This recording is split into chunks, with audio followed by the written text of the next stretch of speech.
Hi, everyone, and welcome to this episode of Luna Arcana's YouTube channel podcast.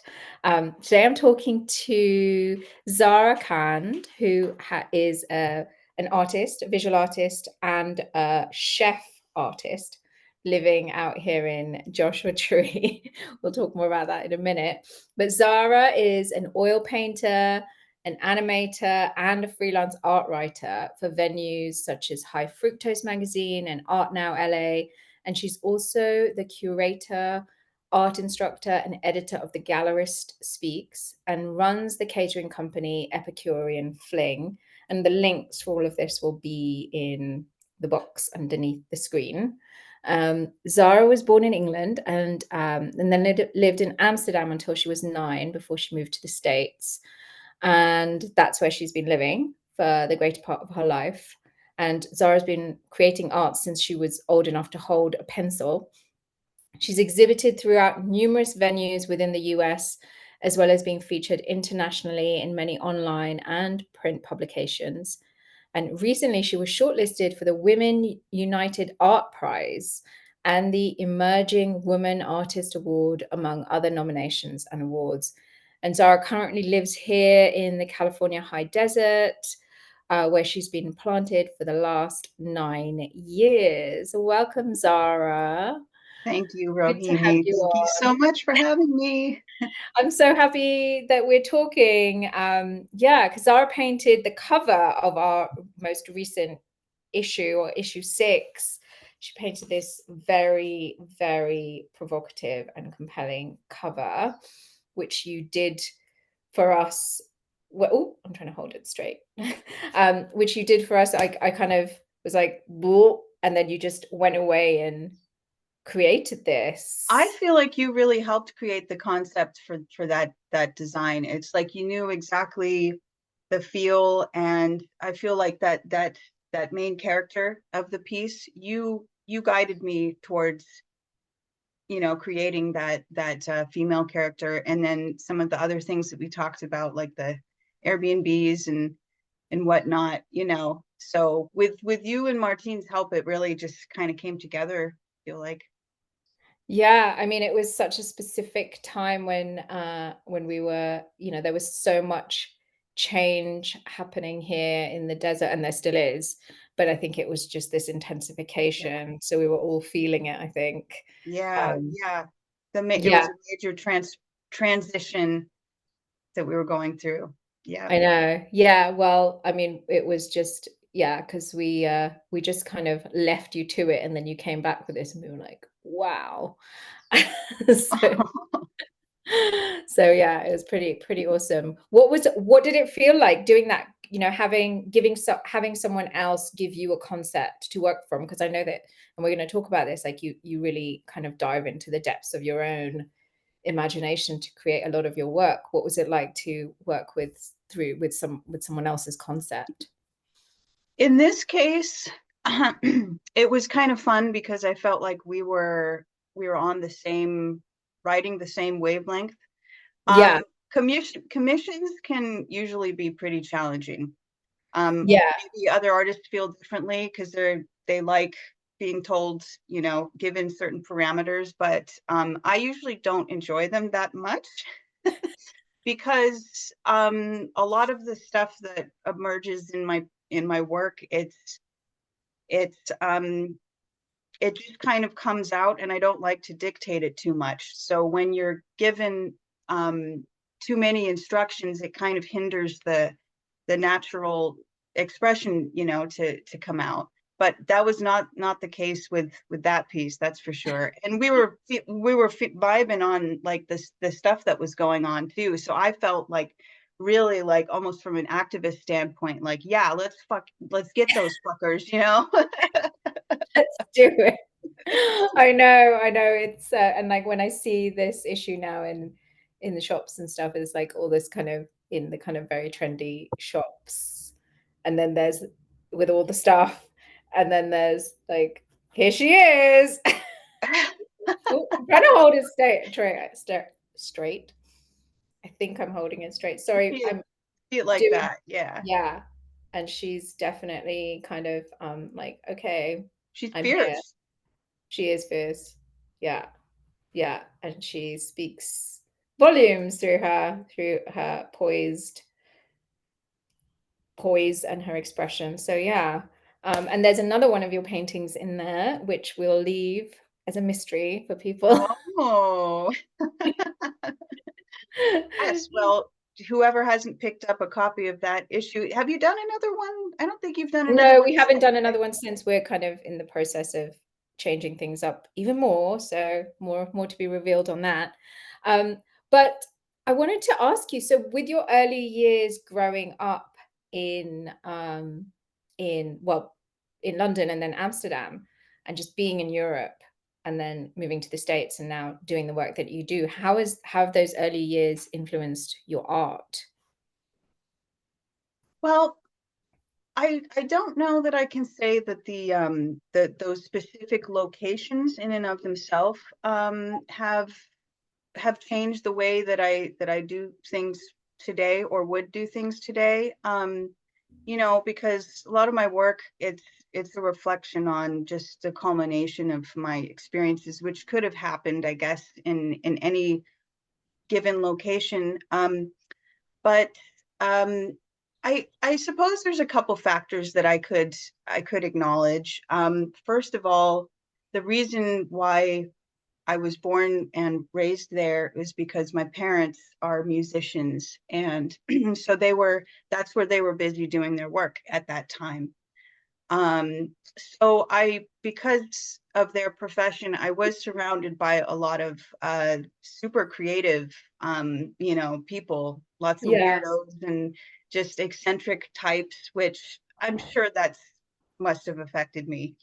I was around, like, for example, in Amsterdam, my stepdad had a famous Dutch painter friend. And he would like take me under his wing, and I'd hang out with him in his studio all the time, and he'd let me use his materials and things like that. So that was like such an empowering thing for a young child to get to be surrounded by. And then I guess I would say that having experienced a couple different cultures has helped me, maybe in some larger sense, understand people a little bit more. I didn't grow up in a bubble thinking that the world just operates a certain way. I've gotten to see different points of view, and I'm sure that that also influences me in some way, in the work that I do.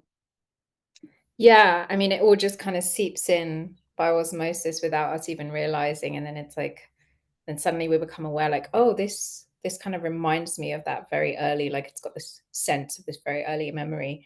Yeah, but that sounds like such a gorgeous setting for a creative child to find themselves in, just that natural encouragement of however your creativity wanted to unfold.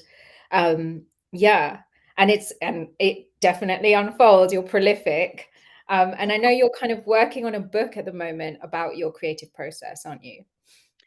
Yes, I finished the first draft. Oh, wow, you finished. Amazing. So that means that there's still going to be a whole other wave of work that needs to be done when I get it back from the editor.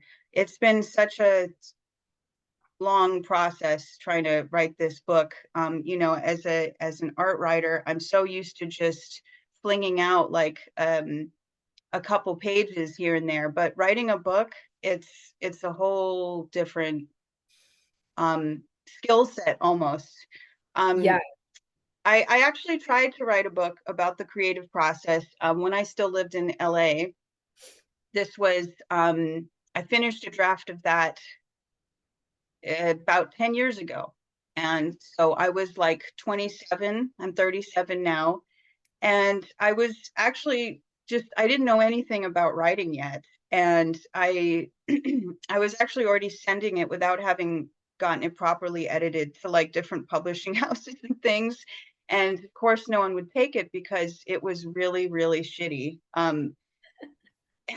And also, and just in the last 10 years, I've learned so much more about being an artist, being, and different things that work, as far as the creative process goes, and things that don't work. And I've had a chance to talk to a lot of other artists about the things that, their routines and whatnot. And so I'm so glad that that other book didn't come out, and that now I've given it another go. And yeah, so we'll see what happens this time around, but I'm feeling much better about it. Yeah. Yeah, I'm excited to read it when it comes out. And can you share a little bit about your creative process and like the things that you've shared in this book or are sharing in Yeah, this absolutely.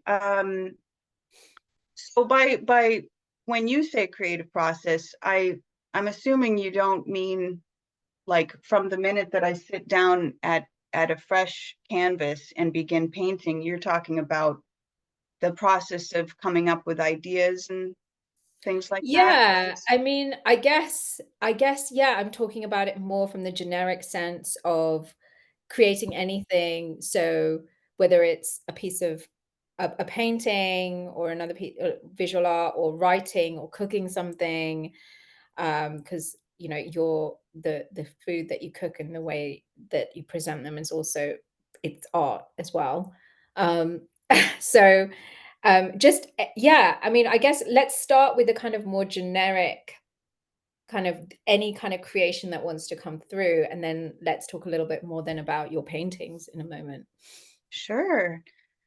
Well, I look at art as it's simply it it it begins with being a reflection of ourselves.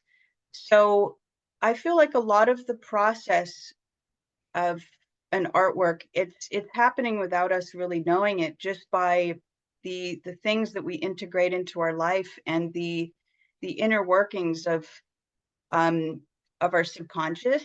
And eventually all those things come out in times when you're trying to conceive of an idea. So I'm trying to go back as far as I can, as far as like where I feel like that it begins. So Yeah, I would say it begins the minute that you open your eyes in the morning, and how you're perceiving the world at that moment, because again, that's exactly what's going to be reflected into anything that you create. Um, and it's about the kind of content that you put in your brain as well. yeah. It all shapes what's going to come out in the end. So I try to I try to be aware of the kinds of stuff that I'm putting in my brain, and the bad stuff I call junk food, which we all need. We need greasy pizza once in a while. So that translates to like watching like shows on Netflix. Like for me right now, it's true crime series. It's not great stuff to be putting in there. But then, so contrary to that would be maybe stuff that's a little bit more catered towards what you think might bring out, um, might yield some interesting idea material. So I include that as part of the creative process, being aware of what comes in. And then I really try to be non-judgmental about the very beginning stages. Like, say, if I'm sketching out ideas, I like to take a stream of consciousness approach, Mhm. where you're really not trying to come up with anything cohesive. You're just kind of letting some part of you speak without being judged. And sometimes through doing that, you can just kind of pluck more cohesive ideas, like, hey, wait a minute, that I could see this turning into something. But I feel like you need to give yourself a lot of that kind of play, like free range doodling, you know, and same with writing, I'm sure you know, and Yeah. that because we create blocks when we are monitoring everything that comes out and expecting it to come out perfectly. It's one of the main causes of dry spells, you know. And also thinking of just all these initial concerns, like what if somebody did this already, or what did, comparing yourself to other artists. Those are all things that you have to give yourself time in the day, or whenever it is you sit down to do your practice. You have to give yourself time that's free of those kinds of judgments. And yeah, so that tends to work very well for me. A lot of the work that I do has a kind of surrealistic, edge to it.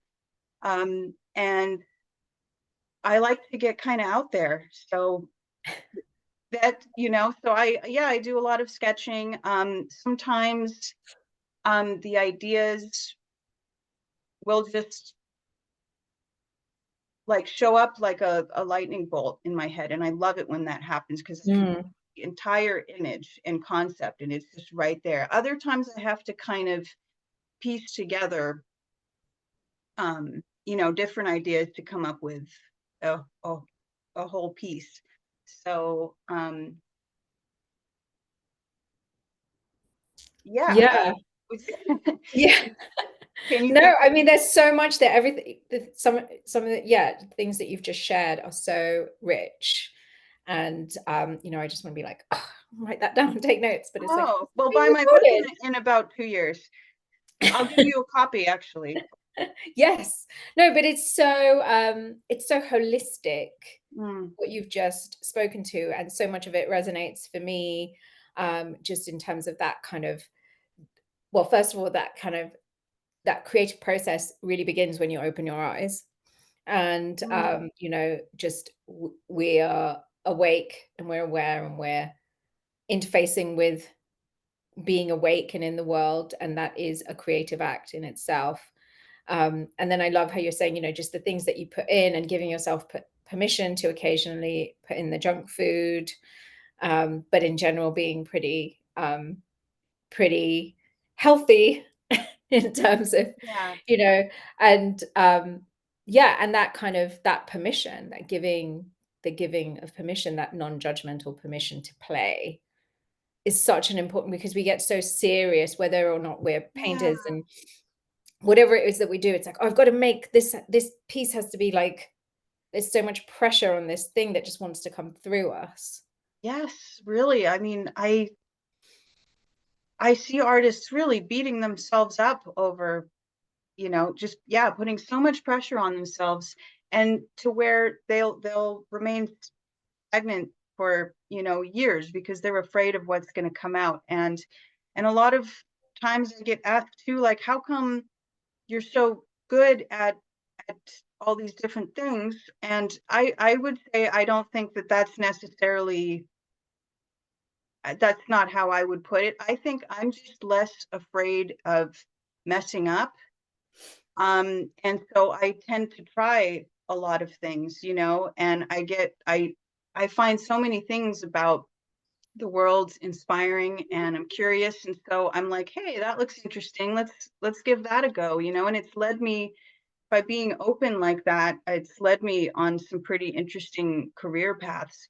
But my point is that, I really wish that people wouldn't restrict themselves so much, because you find out so much about yourself by being okay with failure and humility. You learn so much more about yourself that way than if you're trying to maintain this polished kind of Mhm. expression. Yeah, and there's so much paralysis around that. Um, I know, yeah, some people that I work with, it's, and then their creative process, there's this just come to a standstill. And it's because of that, like not being afraid, that fear of messing up. And I love what you just said, just giving yourself permission to mess up and fail. And do you think a lot of that has to do with with your childhood and with being brought up in this very creative, experimental, or is that just not the case at That's a all? very interesting question. I don't think I've even thought of that before. If you want me to get personal right now, I can. It's totally up to you. There's no that you don't share anything that you're not comfortable with sharing, so it's totally I up to would you. say that, well, I don't know if I can speak directly to your question just now about, oh, has it become easier for me to accept failure? But I think that because my parents were so focused on their art careers that I was kind of left to, and they were great parents, but I was left to my own devices a lot of the time. And and so, you'd find me doodling for hours and hours, just like in the recording studio, while they did their thing, and all kinds of scenarios. I was like, it was me and my friend Art, like it was like my companion.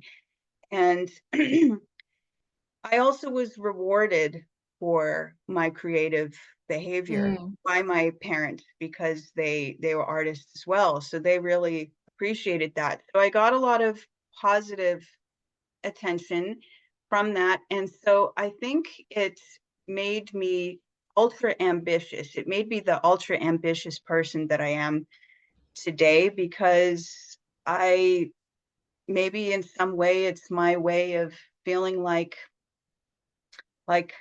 I I have a place here in the world, you know. But it's not, it's fortunately it's not, it's a positive yeah, habit, because I get to be, I get to create things that I love. So yeah, and I mean, I love that you were encouraged to just go away and doodle and play and just explore, and that you were rewarded for being creative and for being experimental. Um, I know a lot of yeah, artists have had the opposite experience, where, you know, their creative expression was considered folly, or, like they're wasting their lives by doing it. But yeah, yeah. I remember once talking to someone, an artist, and they were just like, just we're talking about the creative process, and they were just saying, just get some paint and throw it around. I'm not a painter, but they were just saying, just to get the energy moving.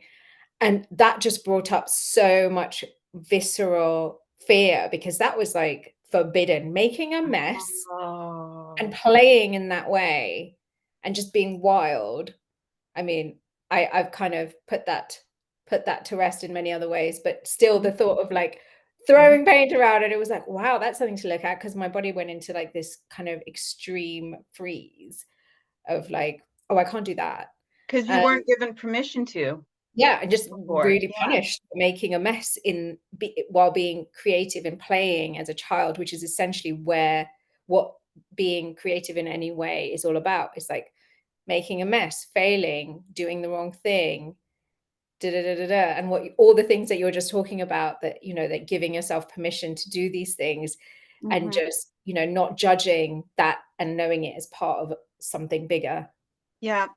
I think this this pressure too that we're talking about is pretty prevalent today, in light of the image of perfection that people are Yeah, gravitating towards, especially today with social media and all of that stuff.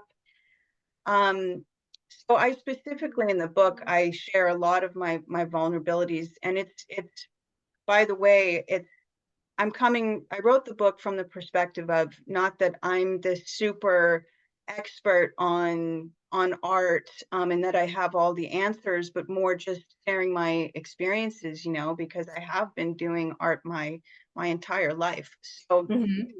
Yeah, it's your perspective, and whoever it resonates with. I mean, hearing you talk about it, it totally resonates with me because it's that oh, permission to play, yeah, essentially, and yeah, experiment, and kind of, you're like you said, you're not you don't consider yourself to be this expert. And I feel that that's such a powerful thing, because it's what, that's um engaging the beginner's mind, just that openness. Yeah, I don't like coming off as an authority on anything. Yeah. um yeah, it's an artist, it's a book for artists, by an artist.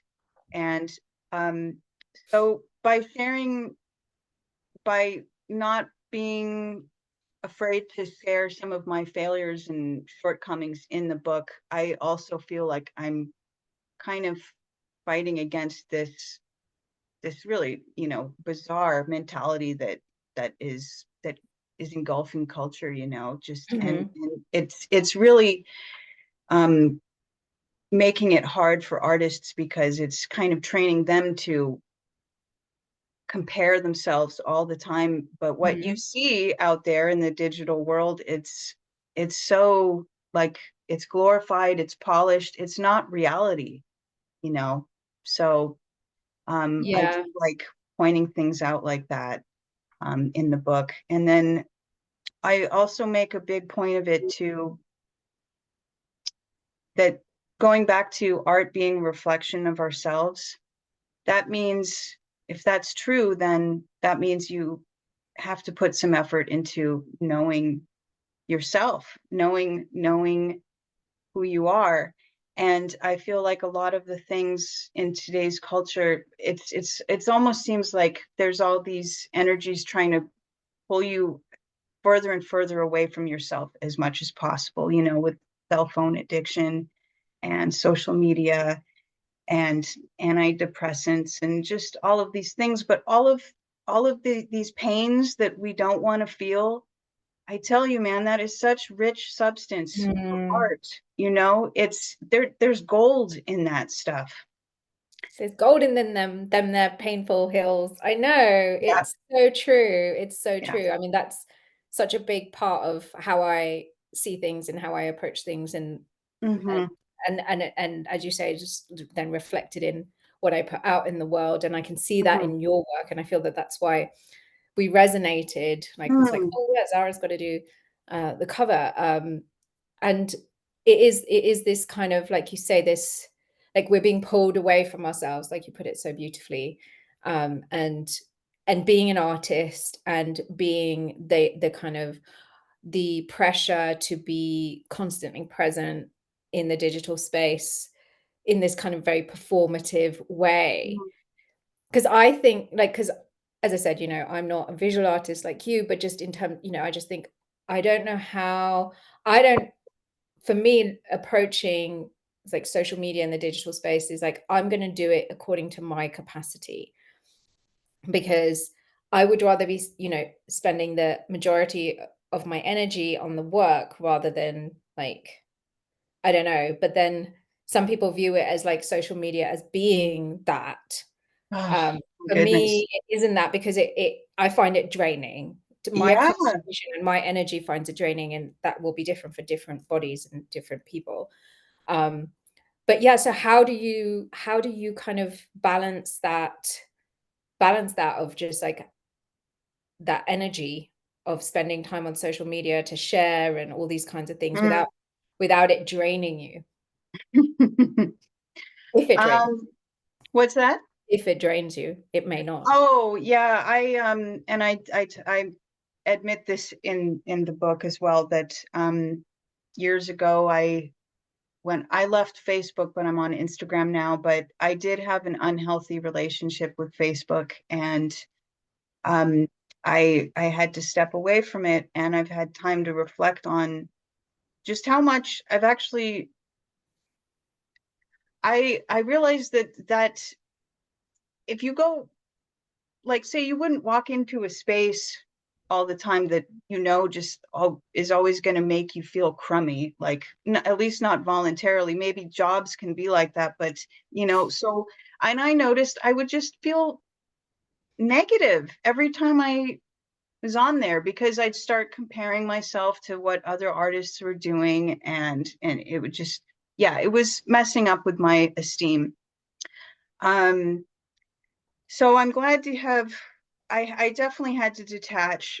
So now I use Instagram pretty regularly, but anytime I start noticing these certain thoughts, like, oh, it's been a while since you posted, you should really you should really put one of your paintings up that you haven't shown yet. And just, just these little and insecurities like, oh, that didn't get that many likes. I just, fuck all of that.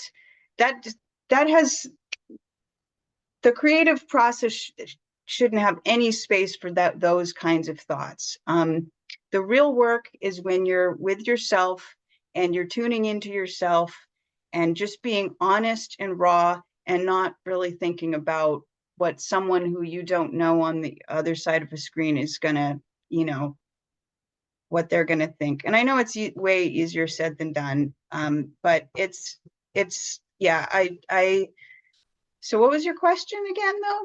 I mean, How yeah, do I how do you've I answered avoid? it really. You've answered it. The question, I mean, it was really just how do you keep yourself from getting overwhelmed and drained by being, by this this kind of imperative now that we all have to, like, Mm, if you want to doing anything independent in your life, whether it's art or anything, you have to be constantly present. yeah. Yeah, it's creating this quantity over quality Yeah, or the other behavior. way And around. for artists, I really feel like we should not feel pressured or rushed with the kind of work that we do. Yeah. If we're hoping to create really meaningful work that other people can learn from, work that provides a different way of looking at the world, that takes time. It takes a lot of reflection and with painting, sometimes it doesn't work out the first time and you have to start it over. I mean, it takes time. And Mhm. so to feel like you've got this pressure on you all the time to be delivering, it's a huge hindrance, I feel Yeah. like.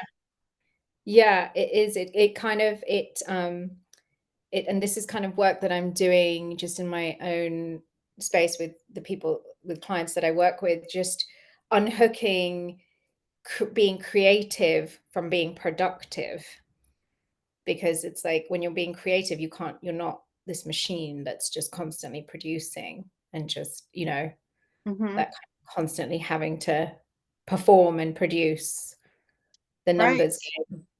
Yeah. Yeah. Yeah, it is kind of a new phenomenon. All artists being performers now. on, online. You'll even see, like, they'll be doing dances in front of their paint, they'll be unveiling a painting and they'll be doing a TikTok. dance or something. I'm like, can you get out of the way? I want to look at the art. Yeah. Well, I can't wait for you to be dancing in front of this painting that is a work in progress right now We'll see. on TikTok. I'm not on TikTok, but you can send me the link. But tell me about this painting that Oh, is so it's drawing me in. oh, well, that's nice to hear. It's totally a work in progress. I am, like, I would say I'm probably not even 30% done with it yet, but yeah, it's a darker piece. And it definitely has to do with feelings I've been having about the world lately. Not so much the political stuff, that's a whole other subject, but I've been noticing like a more kind of selfish attitude emerge, and that seems to have happened since the Trump era. Um, it's this kind of me first. I'm gonna get what I can kind of attitude, and I don't know. Maybe I've just been noticing it a little more than I used to, but I feel like it's at the root of what's going to be our decline, pretty much. Um, so we see here it's like a crevice in the desert ground, and it's going to have all these hands reaching up out of the cracks, and above them is flying past this cloaked figure, and he's going to be holding like this, just this cornucopia of like all these fruit and flowers, and he's going to be looking down at those hands that are obviously very much in need, just kind of like, eh, well, too bad for you guys, you know. And the sky, I want to make sure it looks especially apocalyptic, because I feel like that little act right there, it symbolizes, you know, like I said, a lot of what's wrong with the world. It's people Yeah, having a surplus and not caring enough about the people below. yeah, the hoarding. Yeah, there's so much to speak on that. I mean, I feel like we could just have a whole separate episode on that because it's just, yeah, it definitely is, and I feel like it's being highlighted a lot more now, and it's, yeah, definitely much more palpable that, and ironically, it comes from scarcity, just like there's not enough, so I'm just gonna keep, rather than that, Yeah, just sharing and knowing that, and then that's what it creates, this kind of barrenness in the landscape, yeah, because we're just taking because there's, and not, yeah, and yeah. not I feel like it circulating. creates a cycle, because then when you act like that to someone else, then they're Mhm, gonna do the same, you mhm. know, and it's so. But I feel like if we, in these times where we're struggling, I feel like a way more productive, proactive approach would be to be kinder than you normally would be. I don't know, Yeah. maybe I'm just way too much of an optimist, but I like No, to I think think that that would work. we need that. I mean, just in terms of like how we move through the world, even if we're not, everyone else isn't doing that, just, yeah, that kind of taking more, not even, just knowing what our enough is. And we keep repeating this throughout history. So I'm like, okay, Mhm. well, if there if we have a way to turn this around, if there's still time for that, then, you know, maybe we should try a different approach. Maybe, you know, but that's people like you and me thinking and knowing these things, but then, you know, good luck getting that across too. I You know? know, well, it's bigger systems, but I feel that people are, there's I feel like in the collective, for the most part, that is what's happening. But there's conversations that are taking place around, like, Hmm. not like, not depriving ourselves and living in this kind of, oh, I don't need anything, but also not taking more than what our enough is, and knowing what our enough is, and then being like, oh, there's plenty to go around here, have, and that kind of trusting and that circulation of resource, whether it's money or other types of resource. Yeah, yeah, I feel that Agreed. it's And I'm sorry, I didn't mean to make this talk all dark and heavy, no, but no, no, I mean, this is like I said, it's me, and I it's don't the wanna, kind of like, work I I don't do. wanna divert from us, having this being a conversation about your work, because, and turning into a larger kind of socio-cultural witnessing, which is totally fine as well, because that's what this particular painting is. And yeah, like, I just, it is that, yeah, it speaks volumes. Yeah, and how were you, like, because you're feeling these, you're witnessing, and you're feeling, and you're observing, and what's the kind of the felt sense process of how that kind of moves through you onto a canvas, if that makes sense? Like, what's the kind of somatic Mm, way of, like, oh, you're like, okay, I'm seeing this and I want to express it somehow, and how does it kind of move through me and out? yeah. Um, well, those moments I was telling you about, where sometimes it's like a flash of lightning, I see the whole piece. Um, that tends to happen when I'm feeling a very strong emotion, Mm, and somehow my my my body and my brain kind of turn that into a you know, a visual, symbol of that emotion that I'm feeling, and that's what happened with this piece. I just like saw it. I was feeling pretty. down about the selfishness I'd been seeing lately with people. And so I don't know, I was feeling that. Other times, you know, if I have emotions that I'm like, okay, I need to do something with this energy, then I'll hit the sketch pad and just Mm. start sketching it out. I call them feeling sketches. And sometimes something comes from that. Other times it's just good to transfer that energy, you know. Gorgeous. Yeah. Yeah, it's such a have you got a name for that yet, or Oh, is it still this one. I do not have a name for it. it will reveal itself when it's ready. Yes. Thank you. Um, and sort of that obviously is in a very kind of barren, desertified landscape, but this desert is very different to that. And how has living in this desert inspired your work? Um, I would say that when I first came out here, for the first couple years, I was so inspired by this new environment. That I was painting only desert stuff. I probably painted a million like boulders and rocks because I love rocks. And yeah, I was very prolific with desert themed paintings. I've kind of moved past that subject wise. Like I just paint whatever, you know. Mhm. I'll paint the forest, I'll paint the desert, you know. But I think on an internal level, it it gave me the gift of time to reflect and get to know myself a little better, and to slow down, and to not be in such a haste, because that's kind of how I was when I lived in LA.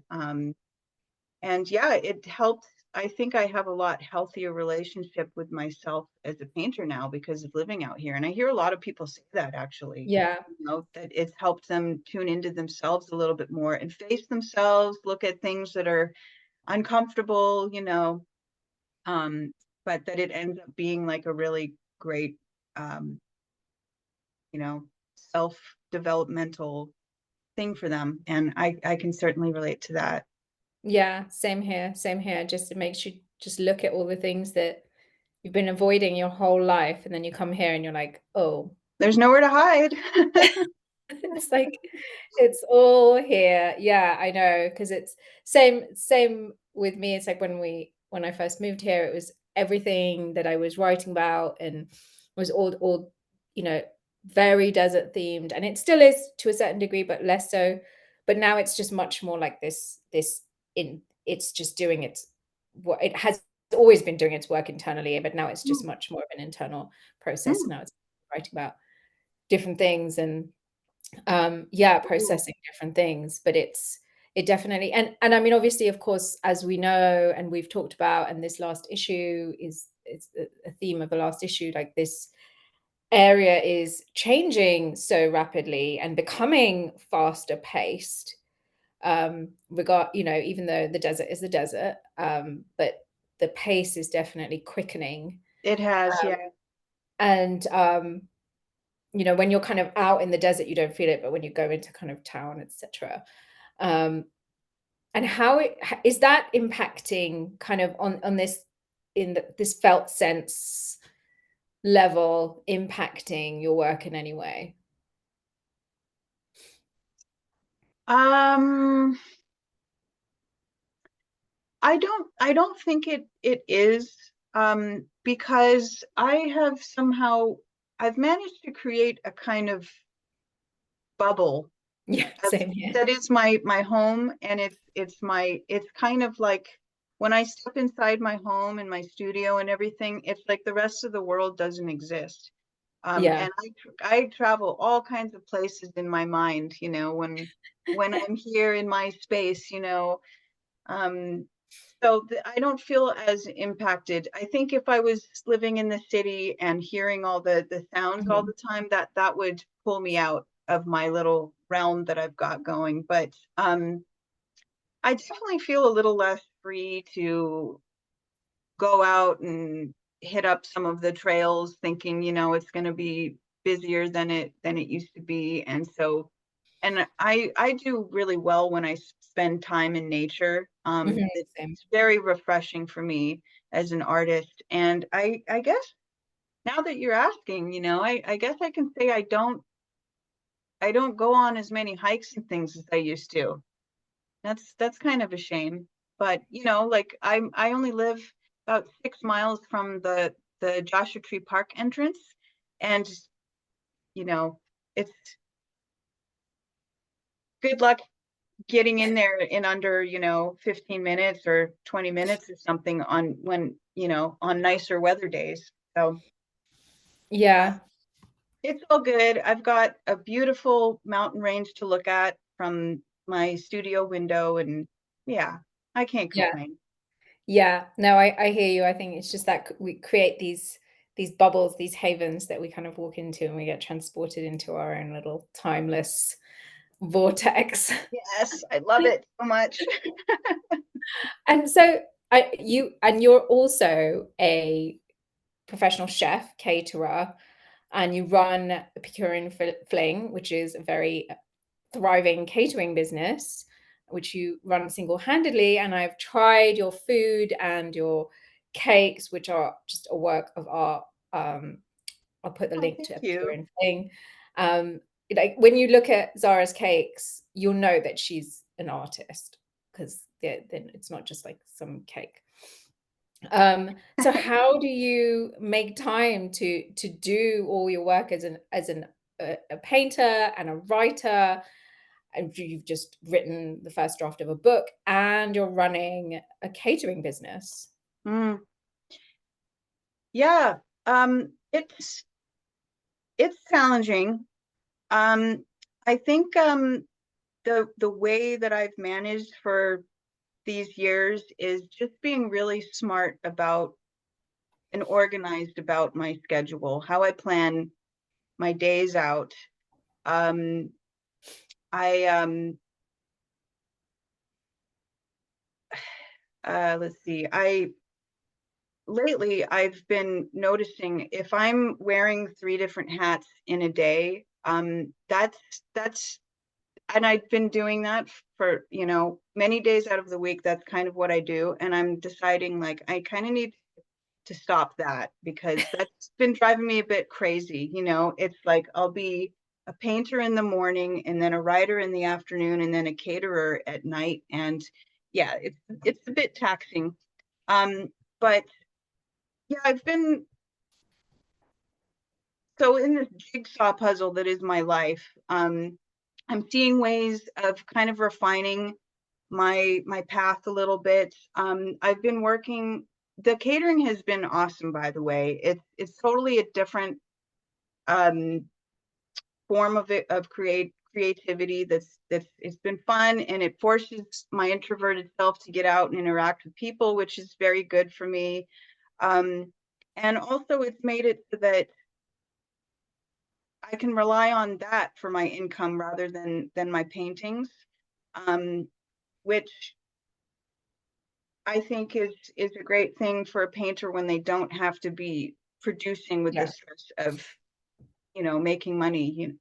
So it's freed me from that, and that's been great. But one thing that Mm. I've been working on um, as of late is kind of shifting my catering to a more towards a more artful approach. Mm. Talked about the cakes, how they look like an artist did those. Well, I want to take that even further, to where I'm kind of creating more like art food and art food Mm. experiences. So Ooh. that's a project that I'm gonna be working Ooh, on. It's yeah. gonna take a while to develop because food is very tricky, but um yeah, it'll be nice when I get to a point to where everything that I do is all on all aligned with, you know, being a painter. Well, yeah, I feel that you're definitely on that track there, Oh, because thank you. Yeah, I mean, because it's so beautifully presented, your food, and tastes beautiful, and yeah, so but it just the sheer amount of, I mean, I because it's just this holistic shape that's taking shape. This holistic energy that's taking shape in your life in terms of like your art, your writing, and then in the food, it's all kind of weaving together. Mm, And rather than being compartmentalized, even though you're like, the food, the catering is your income. And that's really great that you then have the freedom again to play with yes. but the sheer amount of energy it takes to cook. 'Cause I'm not a big Yes. cooking fan. I do it. And I just do it for, like, 2 people in this household, and it's like, I'm so tired. So Yeah. so just to cook, like, for lots of people. Yeah. It can be pretty physically. It's a good workout. It's a good Yeah. workout. Which is probably a good thing because I'm sitting here in my chair painting, or Oh, yeah. sometimes standing, or I'm at my computer typing. So Yeah, yeah, that's true. good. Yeah. It's good. And I guess apparently I don't do as much hiking as I used to. So, We're so finding out all these things. Um, and so this is something that I always find tricky, just, being doing our own thing, not having, like, a job that you go to. And so kind of just being doing your our own own thing. boss. Yeah, being your Yeah. own boss. And how, 'cause I just, like, weeks go by and I'm like, "Oh, I haven't had a day off." And it's not like I'm not drained by it or anything because I love my work, but it Yeah. is nice to have days off and It's not so have. funny. I know, because people often think, "Oh, you're a freelancer, you're self-employed, like you must have to work a lot less than," and actually it's the other way around, because you don't have someone simplifying you, telling you what like you don't have a job description to adhere to all the time. You have to create that. And if you start to see changes with their clientele or whatever, then you're responsible to come up with a new plan that's gonna Yeah. work. Yeah. Yeah, so how do you? Because, and like I said, it doesn't really bother me so much because I'm in my happy place when I'm working anyway, Mm. and it's like I'm in home in my, like, haven zone, but the system definitely needs, like, a days of, like, not having to, like, think about what I'm gonna write or what I'm gonna do or clients or this or that. Um, and so, yeah, do you find yourself sort of going for lengths of time without going, "Oh, I haven't, like, just done something fun today," Oh or yes. like or just like had a day off or had 2 days off, 3 days off. Yes, definitely. I've wearing all these different hats, being a freelancer, I think it's kind of trained me to be more. I wouldn't say I'm a full-blown workaholic, but I have some workaholic tendencies. For instance, if I, on the rare occasion where I have a day where there's nothing that I have to do, I I noticed I get a little bit anxious. Like I don't know, I've forgotten how to relax, Oh, wow. That's terrible. That's terrible. So I actually have been working on that lately. I've been forcing myself, okay, you know what? What you have to do right now is to go have some fun. Go on, get out of here. So Yeah, yeah, yeah. No, I know so many people like that who just like, oh, get really anxious, start almost having a panic attack because I feel like I should be doing, yeah, doing, doing, doing. yeah, yeah. Yeah, it is. It's really weird being a business owner too. Mm. Like it's almost like I'm operating at two different sides of my brain all the time. Like there's the dreamer me that lives in these fantastical worlds that's detached from reality. And then there's the business me that like has to deal with emails and like think about not messing up somebody's 100-person wedding. And like it's kind of crazy. That's why another reason why I'm like, okay, how can I shift the business in more into the Mhm. art direction, because I think that's going to make more sense for me in the long run. Yeah. Yeah, and how do you think that would, like, what are the kind of initial sparks of inspiration around that, like, in terms of how it would take shape? Like, events, or are you like, "I don't wanna talk about this right yet. It's still in its gestation phase." It is in its gestation phase. I'm thinking what I could give away. You don't have to. You can just be like, I'm not ready to talk about this yet. Well, dinners, definitely dinners. I'll say that. Okay, That's nice. Yeah. yeah. Yeah. Well, definitely I'll be tuning into like your Instagram or your newsletter to find out about that because those will be Oh, gorgeous. absolutely. Yeah, yeah. And is there anything else that you're working on apart from your book and this painting and all the other things? Anything else that you're working on right now that you want to share about? Actually, I do have something pretty exciting coming up in July. It'll be Mm. a solo show at the Ooh. Artlands in Ooh, Redlands, which yes. I know you know that place. So yeah, I'm going to be showing a collection of various works that I've some that are going to be brand new. I've been creating new works for it, as well as I'll be showing a few pieces that I've done over the last couple of years that have never been shown before. I'll have some three-dimensional elements incorporated into the show. I'll be also having on loop one of my new animation bits. And yeah, I'm just kind of like, I'm just going for it with this show, just kind of all the fun things that I like to see happen in a show. And Daniel Goman, the owner, he's so great because he allows that kind Mhm. of Yeah, creativity. So he's not yeah. placed any restrictions on me. So I'm like, oh, well, you better be careful because I'm taking No, over. they're really great with just allowing artists and creatives to just have free reign. Oh my gosh, I'll be coming to that. And I'll put a link to the art lens in the info bit here on YouTube so that anyone interested in it, the art lens is in Redlands in Southern California. So if anyone's in the local vicinity, it's a really lovely little gallery space. And can go and check out Zara's exhibition there. And your animation, I mean, I've seen some of your animation and it's so beautiful. And again, really, just really rich Hmm. and really kind of has a lot of depth to it. Ooh, I like that. So yeah, Thank and you. how did you even get into animation? Like what made you go, "Ooh, this is a medium I want to try." I do have a specific answer to that. It's a little bit embarrassing, but I'll share it. Um, so a few years ago, I got really obsessed with the band Sparks. Oh, I don't It's know them. they've been around since the 70s. They've kind of recently gotten a little bit more attention. They've had some new stuff come out, and I don't know why I just got into kind of a Sparks craze, and I thought I really want to do a music video for them.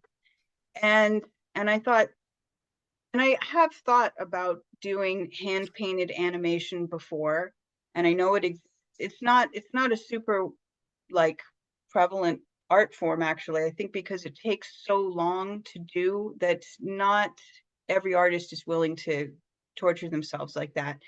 But um I don't know, I just the having the idea that I want to do a music video for Sparks someday kind of lit the fire under my butt to give a go at it. And so I taught myself, and it was during the pandemic when everybody had a little more time on their hands. So I taught myself how to do hand painted animation. Of course, I never did get the gig, but now it's a new way of expressing my painting, through movement and whatnot. So it's pretty cool. I'm happy that I got started with it. Yeah, no, it's really beautiful. Yeah, like you say, like hand painted animations, it's very rare, and it really has a whole different um, sense of movement in Mm, it to just normal animation when people hear animation. Yeah, it's really I love that you've gone down that route and that you taught yourself how to do that. thank Like, you. Well, yeah, maybe you could be in my next animation. I mean, maybe I You'd could. make a fabulous character.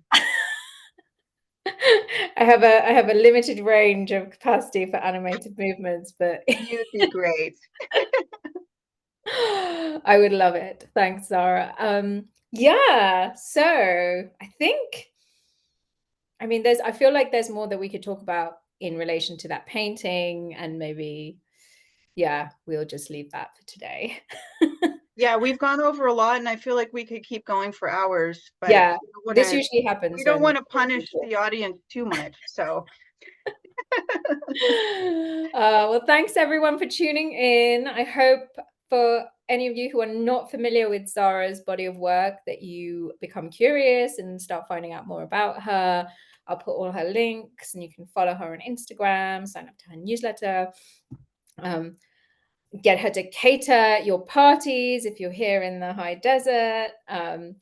Yeah, so yeah, thanks for tuning in, and thanks, Zara. thank you But yeah, so it's been much. such a beautiful conversation, just so many nuggets and Yay. sparks going off, and just so much resonance. So thank you, Always great to talk to you, Rohini. and you, and yes, see you all next time. Bye.